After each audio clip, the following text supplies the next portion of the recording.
السلام علیکم۔ تجوید القرآن وتھ شازیہ میں ہم آپ کو ویلکم کہتے ہیں۔ پچھلی کلاس میں ہم نے نورانی قاعدے کی تختی نمبر 10 میں حروف قلقلہ کے بارے میں پڑھا تھا۔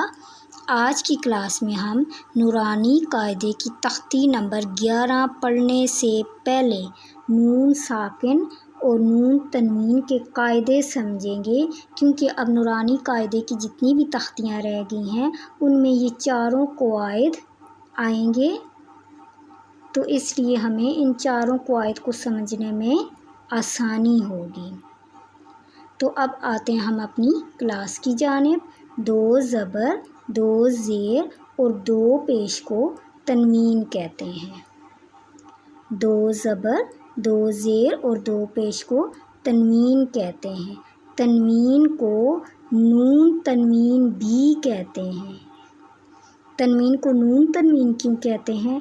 کیونکہ تنوین میں نون ساکن پایا جاتا ہے۔ مثال کے طور پر با 2 زبر بن، اب زبر کی تنوین میں نون ساکن کی آواز آئی نا۔ با 2 زیر بن، زیر کی تنوین میں بھی نون ساکن کی آواز آئی۔ با 2 پیش بن، پیش کی تنوین میں بھی نون ساکن کی آواز آئی۔ تو اس سے ثابت ہوا کہ تنوین میں نون ساکن پایا جاتا ہے، اس لیے تنوین کو نون تنوین بھی کہتے ہیں۔ نون ساکن اور نون تنوین کے 4 قاعدے ہیں۔ کون کون سے ہیں؟ اظہار، اخفا، ادغام، اقلاب۔ اب ہم اظہار کا قاعدہ سمجھتے ہیں۔ اظہار کا مطلب ہے ظاہر کرنا۔ اظہار کا قاعدہ کیا ہے؟ نون ساکن اور نون تنوین کے بعد حروف ہلکی ہوں تو اظہار ہوگا، یعنی نون ساکن اور نون تنوین کے بعد اگر حروف ہلکی ہوں گے تو نون ساکن اور نون تنوین پر اظہار کا قاعدہ ہوگا۔ حروف ہلکی کن حروف کو کہتے ہیں؟ حروف ہلکی ان حروف کو کہتے ہیں جو حلق سے ادا ہوتے ہیں۔ حلق سے 6 حروف ادا ہوتے ہیں۔ کون کون سے حروف حلق سے ادا ہوتے ہیں؟ خ اور غائن، ح اور عین، ع اور حمزہ، یہ 6 حروف حلق سے ادا ہوتے ہیں، اس لیے ان 6 حروف کو حروف ہلکی کہتے ہیں۔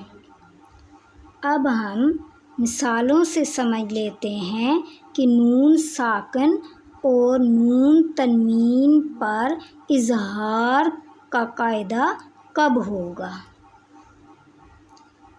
مثال کے طور پر سب سے پہلے ہم نون ساکن کی مثال لے لیتے ہیں۔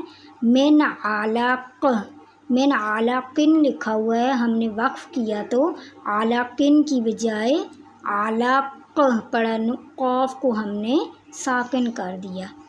من علق، نون ساکن کے بعد عین آ گیا ہے، نون ساکن کے بعد عین آ گیا ہے۔ عین حلق سے ادا ہوتا ہے، اس لیے عین حروف ہلکی میں سے ہے، تو اس نون ساکن پر اظہار کا قاعدہ ہوگا۔ من علق، اب میں نے نون ساکن پہ اظہار کیا، میں نے نون ساکن پہ غنہ نہیں کیا، نون ساکن کو میں نے ظاہر کر کے پڑھا، غنہ نہیں کیا۔ اب آگے ہم نون تنوین کی مثال لے لیتے ہیں۔ عطواء حسابا، حسابن لکھا ہوا ہے، ہم نے وقف کیا تو حسابا پڑھا۔ تنوین کے بعد، نون تنوین کے بعد کون سا حرف آ گیا؟ ح آ گئی ہے، نون تنوین کے بعد ح آ گئی ہے، تو نون تنوین پر اظہار ہوگا، غنہ نہیں ہوگا۔ عطواء حسابا، اب میں نے نون تنوین پر غنہ نہیں کیا بلکہ اظہار کیا، میں نے نون تنوین کو ظاہر کر کے پڑھا۔ عطاءً حسابا۔ امید ہے آپ کو اظہار کے قاعدے کی سمجھ آ گئی ہوگی۔ اگلی کلاس میں ہم انشاءاللہ عز و جل اخفاء کا قاعدہ سمجھیں گے۔ تب تک کے لیے ہم آپ سے اجازت چاہتے ہیں۔ السلام علیکم ورحمۃ اللہ وبرکاتہ۔